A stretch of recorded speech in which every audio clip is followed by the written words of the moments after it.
What I'm trying to do is get our people to understand that we have been lied to multiple times, all the way around, about this slave trade, about our history, so-called, okay? It's a reason behind that, and this is the reason why I'm going to continuously do exactly what I'm doing, exposing it.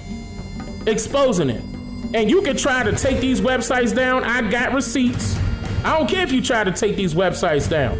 And I'm talking to the people that's probably watching, ain't saying nothing. Oh, he got it from, wait a minute, no. It's too late. It's too late. To watch all of my exclusive content not featured here on my channel, log on to my website at imjustheretomake-you-think.com/films.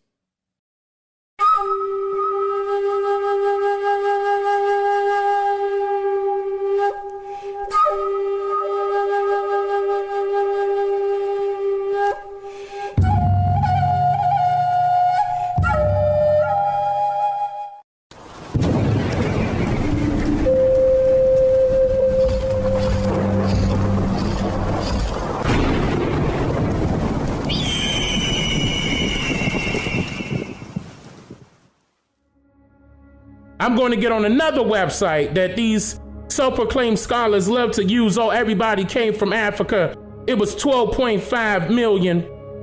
Let me jump onto this website right here. The Transatlantic Slave Trade Database Voyages. This is called the slavevoyages.org. Now, this is where they show you where these quote-unquote slaves, mind you, they're not telling you if they what their origin is, nothing. They just telling you slaves. Here go the numbers. Oh, they coming from Spain, Brazil, the Netherlands, the USA, France, and here's the disembark and embark, where they were picked up and dropped off at. Keep in mind, I keep telling you there's a difference between truth and fact. A lot of those scholars, self-proclaimed scholars, would believe that this is a fact because somebody created a website now. Oh, and they threw some numbers out there. Where they get this information from? Number one, where they get it from? Okay, and how come they not breaking it down to you? Now, I mean, you can tell me the numbers all day long. How come we can't know if that's white or black people, so-called black people? So wait a minute, you could be telling me, and these are white slaves right now. You could be telling me slaves, and they could be white slaves. Do you hear me? You just telling me numbers in between a particular timeline of the 1500s all the way to what? 1875. But the US Census started in the 1790s. But you got records of these numbers since the 1500s. Somebody lying. Let me tell you how they lying. When you use this website and you click above and you go to you click about the project. Now, this is where you have to find out and do the research on where this information arises from. You can't take somebody's word for it and think that this is fair game. Oh, you know what? They telling the truth. Okay, well, I'm gonna listen to that. Wait a minute, y'all, it's 12.5. You can't do that. You can't do that. You gotta literally research this information to find out if it's truth or fact. Fact meaning it's based off of somebody else's opinion. You can't do it no other way than this. You click on the about the project. Once you click on the about project, you click on the history of the project so you can know what's going on. Where they get this stuff from, right? This is what they tell you on top of that. This is what they tell you. Now, before they tell you 1770 this and 1500 that, they tell you right in the beginning where I highlight. Hold on 1 second. Let me make sure. Wait a minute. Okay, there you go. I'm gonna read this now. From the late, listen to this, y'all. From the late 1960s, Herbert Klein, and I'm gonna go into Herbert Klein, probably in the documentary. I got to. You gotta understand who that guy is. It's a reason why they're pinpointing these people out inside of this history of the project. And Herbert Klein was the first one mentioned for a very, very particular reason. I might even tap into it a little bit here, but I'm definitely going to have to come out with a documentary about this guy. Herbert Klein and other scholars began to collect, listen to this, archival data on slave trading voyages from unpublished sources and to code them into a machine-readable format. In the 1970s and 1980s, scholars created a number of slave ship databases, several of which the current authors choose to recode from the primary sources rather than integrate the databases of those scholars into the present set. In other words, they say, you know what, we can make up our own. Let's just do this the way we want to do it. Let's do, and they put it into a system. Here it is. Now here's the kicker. By the late 1980s, there were records of approximately 11,000 individual transatlantic voyages in 16 separate databases. Listen to this, not all of which were transatlantic, nor, as it turned out, slave voyages. Boom! So what are they?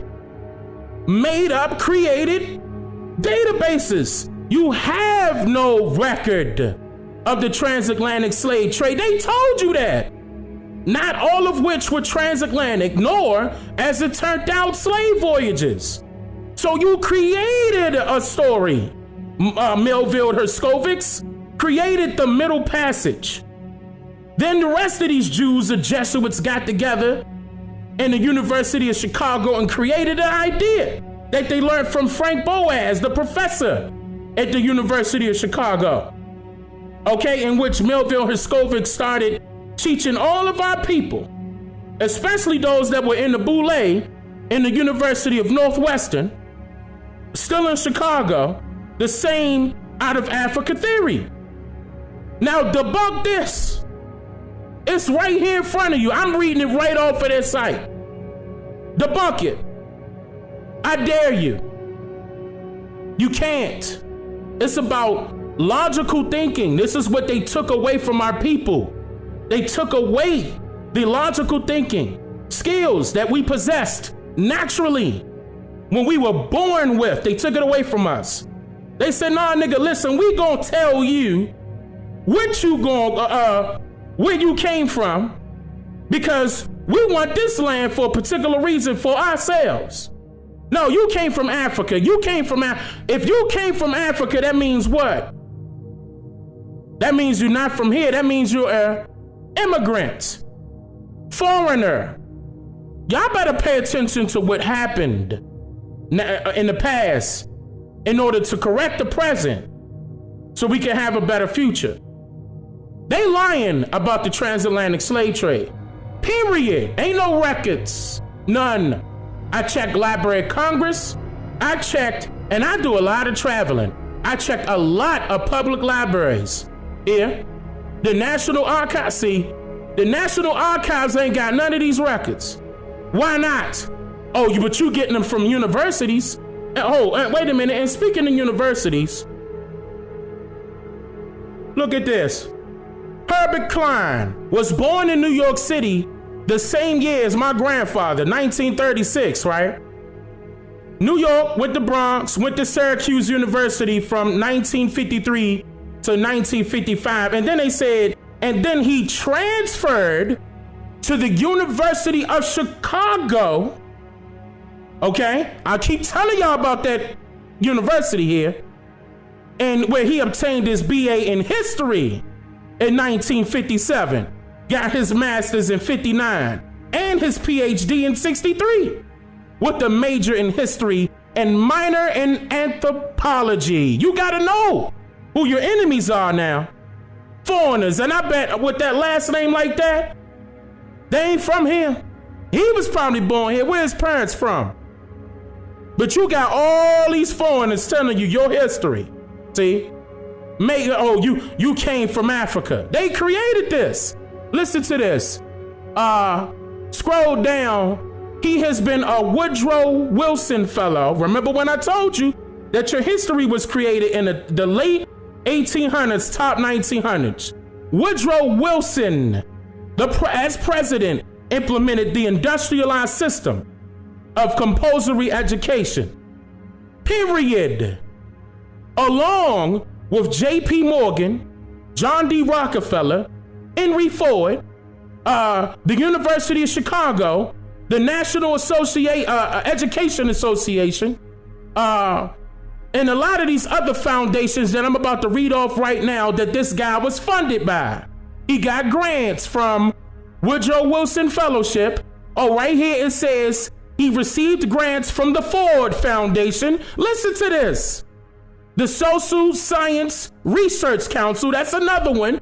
I exposed them in one of my documentaries, maybe two. The National Science Foundation, the National Endowment for Humanities. I gotta go into that. Not right now. And another one, because that's deep. You gotta know who these people are that created your history, guys. Same people, foreigners. World War I, top bottom, created our history. Stop letting them lie to you saying that you came from Africa when you can go back and literally check the record. Forget a book. Forget some book from some fake scholar that got some doctorate degree at this university. Oh, what are your credentials? Who cares? You're lying. You're being taught by the same people that was taught by them Jews that created African American studies. I just get real passionate when I talk about this because it pisses me off, because our people need to know this. We have been lied to. And guess what? It's not just us, people of color. Those non-elite white folks got taught the same thing. Same thing. That's why I said I'm not with nobody, no organizations, no groups. I don't care. I'm a positive human being. I want to keep positivity around my realm. Okay? I don't care what skin complexion you are. If you about truth, I'm for you, brother, sister. And I hope you for me too, brother, sister. We got a lot of work to do. They lied. They threatened our grandparents and said, nigga, I dare you to say that you an Indian, I'ma hang you. I ain't gonna go too far, okay? But this is documented. I ain't got no reason to lie, all right? But somebody else did. Somebody got a reason. What's their reason? And if we could trickle all this anthropology all the way down to eugenics, which was created and cultivated by Charles Darwin, okay? Eugenics was created by Francis Galton. Look at those anthropologists of the 19th century. Those are the enemies. Who was funding them? The Jews, the Jesuits. You talking about some enemies? Now, and I'm not trying to start no race war, nothing. None of that. I'm just about truth. I want to put this out. You've been lied to. Here you go. Now take off with this research you're doing on your own. I can't do everything for you. You got to put in the footwork just as well as I am. I'm going to continue to travel. I'm going to continue to document this information. Ain't nobody stopping me. No weapon formed against me will ever prosper.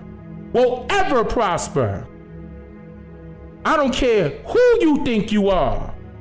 I'm putting this out. Okay, so now, keep in mind that was 2 years ago.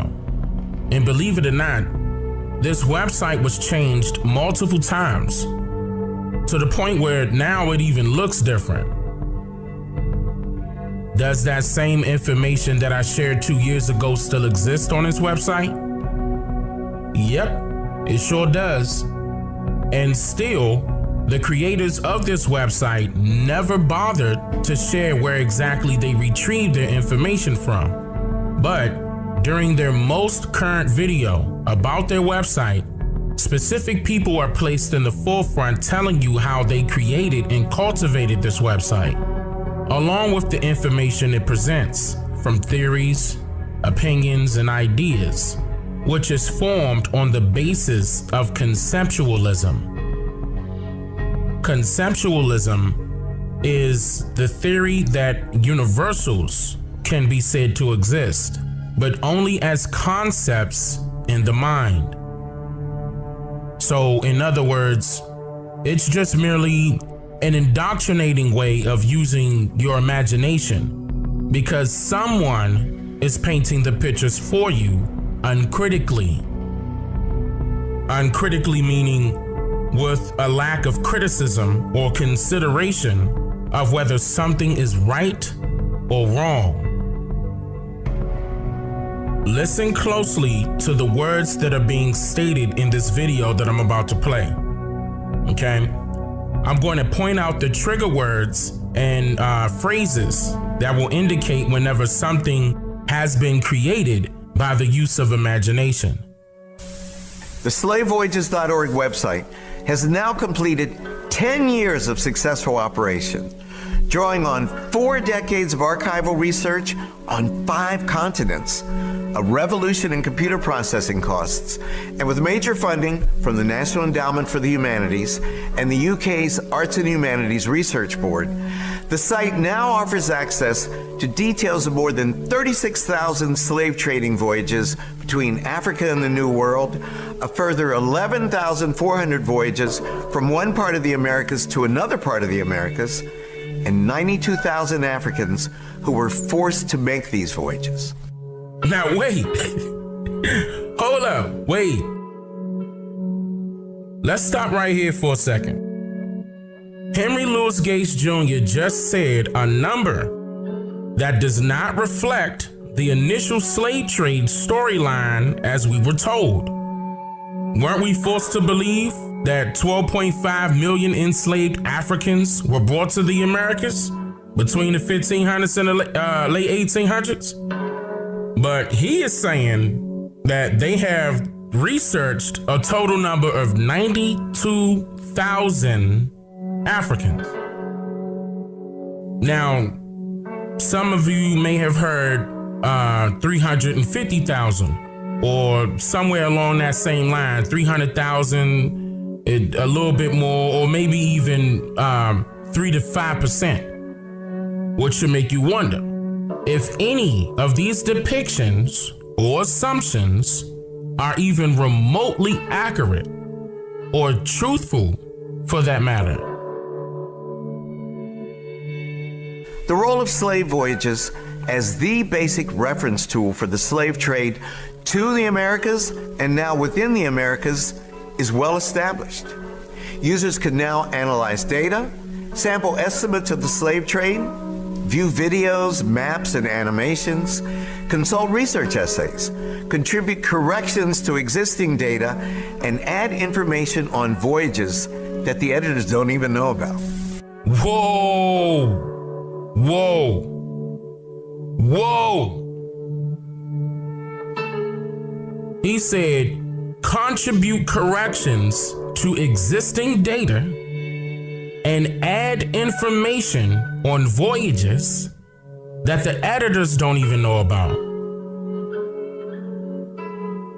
That should sound familiar to you because what website allows anyone to contribute any information to existing data without the editor's knowledge?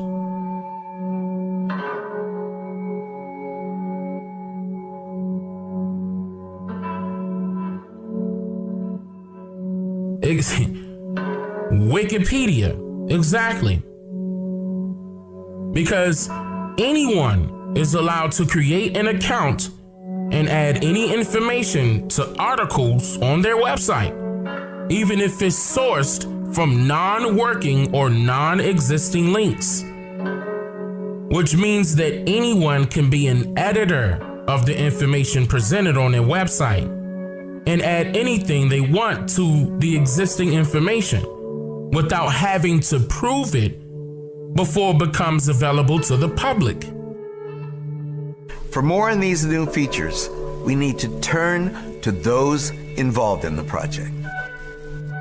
The new major feature of the Slave Voyage website is this intra-American slave trade database that Greg O'Malley from University of California, Santa Cruz, and myself have been organizing and coordinating during the past 2 years thanks to a National Endowment of Humanities grants. This new database adds intra-American slave voyages. That means slave voyages happening within the Americas, from Curacao to Venezuela, from Barbados to South Carolina, from Jamaica to Mexico. This new database on the intra-American slave trade shows the importance of Spanish America, the Spanish colonies in the Americas, because a good number of these enslaved Africans arrived from other parts to the Americas. The new interface is a lot slicker and speedier. Users will probably not perceive that while we were updating it, but we do hope that they will notice in the future. In addition to these improvements in the user interface, we also added about 1,200 new voyages to the database and new information about some 4,000 voyages that we already had. Since 2008, Emory has been the only institution responsible for supporting the website. But in order to make it more sustainable into the future, we are building this new consortium of universities that will help maintain the website, update it, and further developed into the future, so other generations will be able to use the website. So I've been part of the project since 2006, and one of the facets that I'm working on now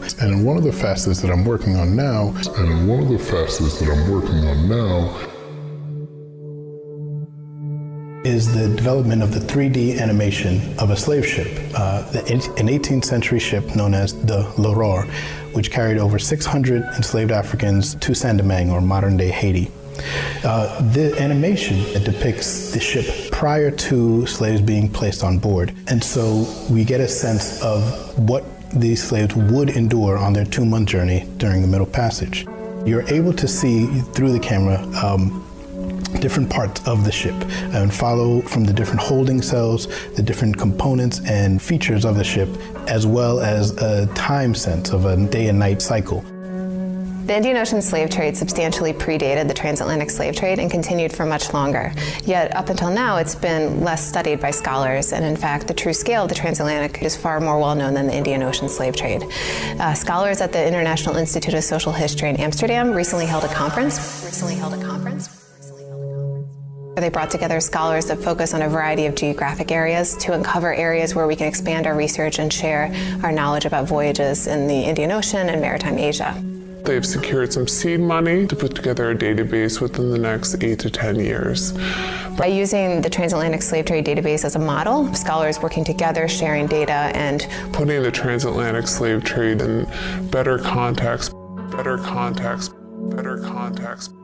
I'd like to stress a slightly different future prospect for the site, and that is in switching the emphasis on the site from maritime transportation to the people associated with the slave trade. And this would include both the enslaved and those enslavers that were organizing the business. And the starting point for this is actually a grant the Andrew Mellon Foundation gave us an award to investigate anybody that was associated with the slave trades in both the Atlantic and in the Americas, with the idea of identifying who those people were. If you look at the existing site, we have in fact got a good starting base in the form of details on 92,000 Africans, as well as 31,000 owners of slave ships and slave captains. And we plan to expand in the sense of adding other occupations to this, including people who bought slaves and sold slaves. And it's not just the identification, it's the filling in of some biographical detail. Basic things like obviously age and sex, but also family connections, and basically open up a whole new vista for research.